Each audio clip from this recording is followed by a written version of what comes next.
Guten Tag, everybody. Welcome to another beer review. And so it's that time of year, where we start to visit German beers, the Oktoberfest and all that malarkey. Obviously, it was cancelled this year, in Munich. A place where it's on my bucket list to go to before I kick the bucket is to go to Munich and join in one of these Oktoberfest tents, if you know what I mean, doing the old slapping dance, the hat and the feather, and I don't know what the slapping dance is called. Obviously, there is a German name for it, so anybody out there who knows what the German slapping dance, tell us what it is, if you know what I mean. So, boys and girls, we have got an Oktoberfest beer, and we have the Erdinger Oktoberfest Weiss beer. Super smashing great. There you go. There's a very voluptuous young lady on there carrying, a few beers. There's, a bloke with a, lederhosen. But actually, funnily enough, she's got the raw deal. If you notice on this label, she's got the raw deal here. She's carrying more beers than what he's carrying. He's only carrying one. Hey. Anyway, so yeah, look at it. Fantastic. There's a backside. This is clocking in at 5.7%. Now, I thought, me being a very skeptical person sometimes, I thought that this was the normal Weiss beer from Erdinger, just with a different label slapped on it. But with a little bit of research on the internet, it isn't. It's actually a seasonal beer.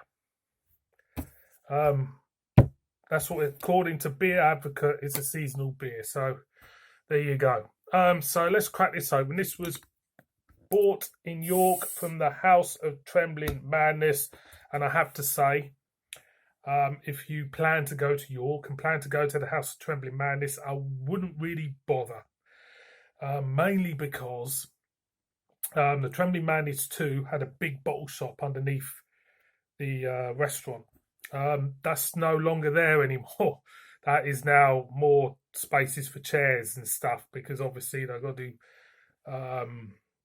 the 2 meter rule or whatever, but this COVID bollocks. So that's now no longer that shop, and it was excellent. The other shop up near Betty's Tea Rooms, up towards the Minster, it wasn't as good, isn't as good as what it was. And I have to say, it's a little bit limited in there now. So my view of it is that you should order online, and I think that's the way they're pushing it now, because you can't really go out for a quick pint anymore, to be honest. You got to ring up and book before going. I went to Brew York. You go to Brew York, going upstairs, you're not allowed into unless you're booked, you're not allowed into the bar or anything. So anyway, I'm going on about something which is, £2.75 from Trembling Madness. There's a crown. So it says on the back anything. No, it's all in German. I used to be good at German, but not anymore. Let's see what we get. Slight cloveness, not much, to be honest. It's not much there. It may be a little bit of vanilla there, but not much. So let's whack this in. I haven't had an Erdinger beer for a very, very long time, I'll be honest with you.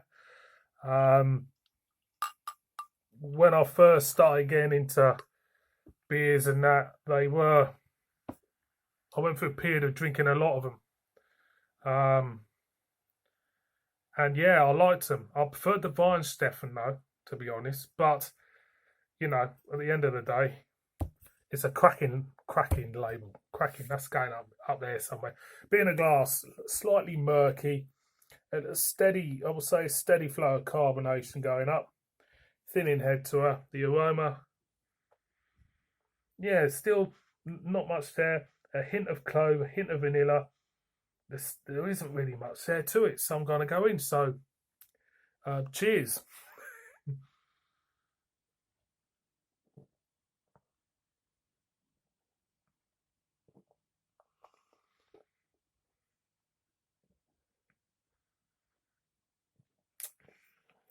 Banging.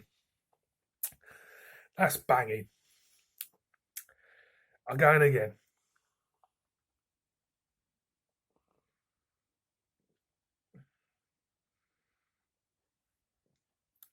Very gassy. I would say nice sweet edge to this. There is a nice sweet edge to this. Biscuity as well. Go chuck a biscuit in. Get the wheaty taste. No, hardly any clover in this. For me, it is a sweet edge to this. It's like a hint of vanilla there, but not much. But it's very wheaty, sweet biscuity type of thing, and it's a belter. It's a banger. It's a beer I would absolutely get shit faced on, if you know what I mean. Again, again.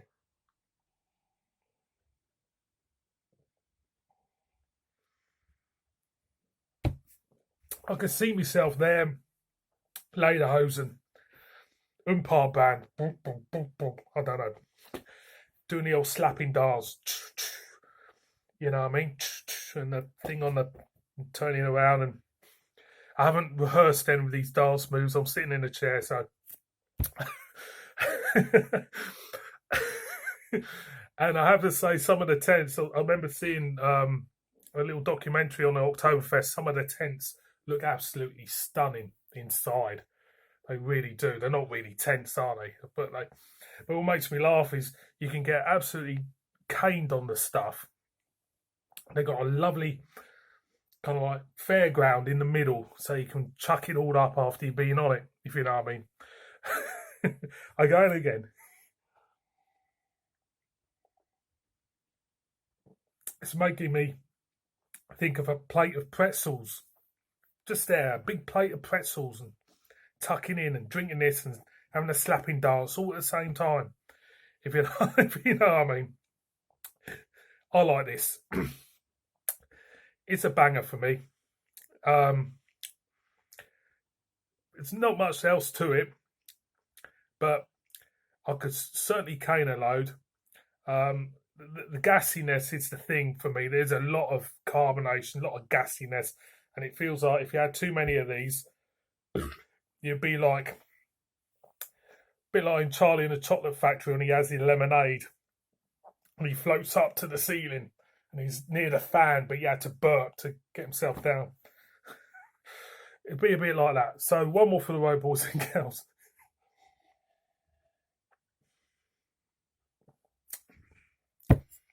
Erdinger Oktoberfest.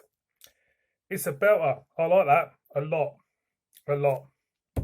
I could get absolutely hammered on it. And that's what it's all about, getting hammered.